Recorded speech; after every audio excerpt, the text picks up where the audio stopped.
C'est quoi les techniques de céramique?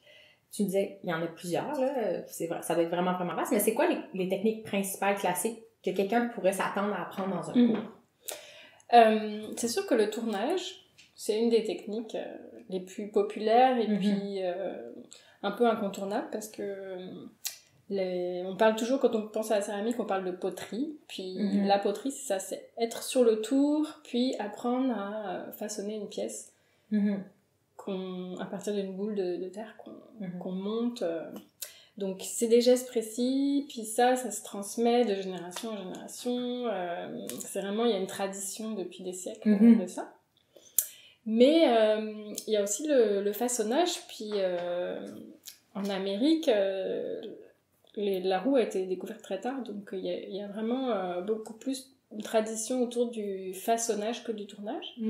Donc dans plein de cultures, là, ils font les pots à la main, là, ils montent des pots comme ça, puis en fait, c'est un petit peu moins couru aujourd'hui parce que en termes de... Enfin, c'est plus artistique, plus artisanal, traditionnel, mais ça s'enseigne encore beaucoup. Voilà. Et puis, bien sûr, la sculpture, depuis le paléolithique, je pense que ça existe, la sculpture. Donc, c'est vraiment...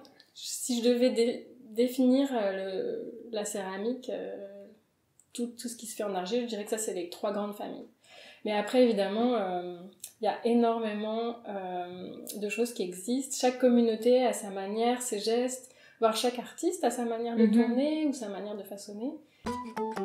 Merci d'être avec nous. Moi, c'est Vincent, je suis normalement derrière la caméra.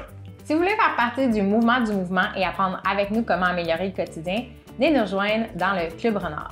C'est la meilleure façon de contribuer à la mission de Renard, puis vous allez avoir accès à plein de contenus bonus. Venez nous rejoindre au renard.ca/club. À bientôt!